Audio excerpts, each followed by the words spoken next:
I shouldn't be down here. The lights barely work, flickering against the concrete walls of City Hall's basement. The air smells like dust, mold, and something chemical. Rows of crates sit in the dark, stamped in bold black letters. Emergency use only, Z13. You've heard of fire drills, earthquake drills, and even nuclear shelters. But what if I told you one American city has a zombie plan so detailed it makes COVID look like a warm-up? This isn't a conspiracy. It's real. I opened one of the crates, and what I saw inside wasn't meant for human eyes. On the surface, the city looked like any other quiet American town. Tree-lined streets, neatly trimmed lawns, kids racing their bikes past corner stores. Summer evenings smelled of barbecue smoke and gasoline. Even the sirens seemed rare here, like the place was frozen in some postcard version of the 90s. But the longer I stayed, the more I noticed the cracks. At first, it was the posters, brightly printed, official-looking signs bolted to lampposts and bus stops. They weren't the usual see something, say something kind. These had bold red banners with words like shelter, protocol, and level 3 containment. Nobody around me batted an eye. People walked their dogs right past them, as if they'd always been there. Then came the tunnels. The city had a maze of underground maintenance corridors and storm drains, most of them welded shut. Some even had warning plates drilled into the steel. Do not open, federal use only. I asked a shopkeeper once, and he just shrugged, muttering, "Better not to ask." Even the radio had its quirks. Every first Monday of the month, at precisely noon, the emergency broadcast system would blare, not with the usual tornado drills, but with strange coded strings of numbers. People acted like they couldn't hear it. At first, I thought it was just paranoia, a newcomer's imagination running wild, until I found the bunker. For a while, I convinced myself it was just paperwork. Bureaucrats love their binders. Worst case scenarios and emergency drills are all filed away in case of lawsuits. That's what I told myself. But then the city started changing. It began with a neighborhood water main break. Overnight, 4 blocks were fenced off with chain link and black tarp. No repair crews, no equipment, just men in unmarked vans parked along the perimeter. At night, I heard generators humming behind the barriers, and something else, dull, muffled banging, like fists against metal. Hospitals grew stranger too. A friend who worked at St. Mary's swore entire wings were closed for renovations, yet no construction crews ever showed. Patients disappeared from the intake logs, and nurses whispered about stretchers wheeled through back doors, covered head to toe in plastic. When I tried to look for answers online, the trail led nowhere. Local forums had threads, long ones, about sirens at 3 a.m. or soldiers in the park. But within hours, the posts vanished, replaced by generic error messages. That's when it clicked. The binders weren't hypothetical. The plan wasn't a precaution. It was being used. And if that was true, then every cheerful drill, every PSA about community preparedness, every sealed tunnel and renovation was covering up something already in motion. That's when I realized it wasn't just theory. Something had already happened here. Curiosity has killed more than cats, and I knew better. But after what I'd seen online, what I'd heard echoing behind tarps, I couldn't just let it go. So one night, armed with nothing more than a flashlight and the kind of bad judgment you only get when fear mixes with obsession, I slipped past the chained gate near the old transit tunnels. The air hit me first, damp, metallic, like rust and rot fuser. The concrete walls dripped with condensation, and my footsteps echoed longer than they should have, as if something unseen was walking a few beats behind me. The tunnels opened into a wide chamber. That's where I saw it. Murals, official ones, painted directly on the walls. Cheerful cartoon families, holding preparedness kits, smiling as soldiers stood guard behind them. But beneath the paint, peeling away in strips, layers. Older layers told a different story. Grim-faced figures, black-suited medics, crude warnings scrawled in red. It happened before. There were piles too.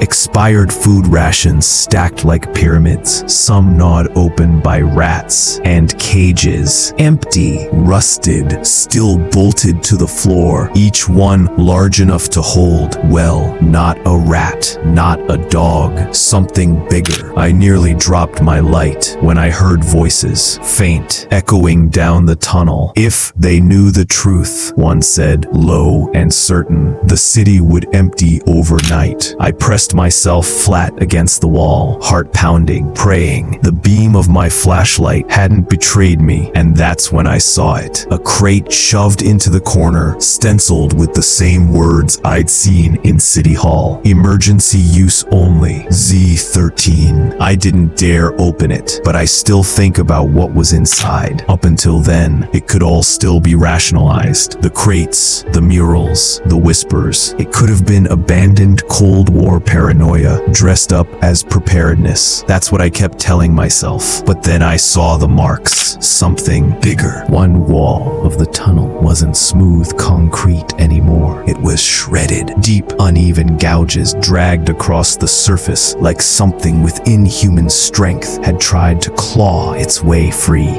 My light caught flecks of dried material embedded in the grooves. Not rust, not paint, dark brownish red. Nearby, a pile of uniforms lay scattered in the dust. Police jackets, paramedic scrubs, even a child's raincoat. Each of them stiff with stains I didn't want to name. I crouched, heart hammering, when I noticed the smell seeping from the vent above me. Metallic, sweet, rotten. And then I heard it. At first, I thought it was the pipes. A faint vibration, a low hum, but it grew louder, turning into a muffled moan, rhythmic, pained, hungry. It carried through the ventilation shafts like a voice from the belly of the city itself. I should have turned back. I should have run, but the sound pulled me down a narrower corridor where a thick glass panel was set into the wall. Behind it, the darkness shifted. Something moved. I couldn't see details, only the smear of a face, pale and jerking, pressing against the glass, hard enough to rattle the bolts. Its eyes caught the beam of my light, and for one awful second, I knew it saw me. It wasn't until that moment, when the figure scraped and thrashed against reinforced glass, that I realized the plan wasn't theory. It was practice. Conspiracy and forbidden knowledge. 200 words. It was only after I escaped the tunnels that the bigger picture began to form. At first, I thought it was just one facility, one forgotten experiment. But the deeper I dug, the more connections I found. Quiet reports of mystery quarantines, obituaries that vanished a day after posting, families paid off after sudden, unexplained deaths, and always a phrase whispered in forums before the posts were deleted. Containment successful. This city wasn't preparing for an outbreak. It was surviving them over and over again. One retired nurse told me, her voice trembling, that certain patients were brought in at night. Unmarked vans, armed escorts, never admitted into official logs. They don't cure them, she said. They cage them until it's over. Others hinted it went higher than the city. A bioweapons program buried under the guise of public safety drills. Maybe it was an accident. Maybe it wasn't. I could tell you the name of the city. I could drop it right now. But if I did, some of you would recognize it as home, and you'd never sleep again. And the worst part? What's contained here doesn't stay contained forever. Maybe you're thinking, this is just another creepypasta, a story meant to spook you before bed. I wish it were. Do me a favor tonight. Humor me. Go to your city's official website. Scroll through the emergency preparedness section. Look closely. Most towns have fire evacuation plans, storm shelters, maybe even nuclear fallout protocols. But some of you'll find something else. A page that feels out of place. Codes you don't understand. Wording that sounds too clinical, too specific. If you see it, screenshot it. Drop it in the comments. Because if what I've uncovered is true, your city may already have a zombie plan, and they're not calling it that. And before you dismiss me, ask yourself one thing. Why would so many cities prepare for something they claim doesn't exist? That's when my fears stopped being a story and started being a warning. The screen flickered, showing a bright room filled with soldiers and medical staff. At first, it looked like a routine drill: stretchers, mock patients, sterilized gear. Then I noticed the restraints. The subjects strapped down weren't actors. Their eyes rolled, their jaws snapped at the air, and their skin, it was gray, peeling like parchment left in fire. A voice crackled over the footage, calm, clinical. When, not if, the outbreak begins, this city will be ground zero. That's when the lights in the basement flickered, the air vents groaned, and I realized the tape wasn't old. It was a rehearsal, a practice run. And if you're hearing this, it may already be too late. I'm back in the same room where it began. The crates are still here. The flickering bulb hasn't burned out yet. My voice feels smaller now, like the walls are pressing closer. I can't stop thinking about that line. When, not if. Wait, did you hear that? Something just moved behind the crates. The recording jitters. Static swallows the audio. A muffled bang echoes. Closer, then another, like fists against metal. Before the feed cuts, you hear me whisper. The drills weren't drills. They were practice runs. And tomorrow's test, don't be outside.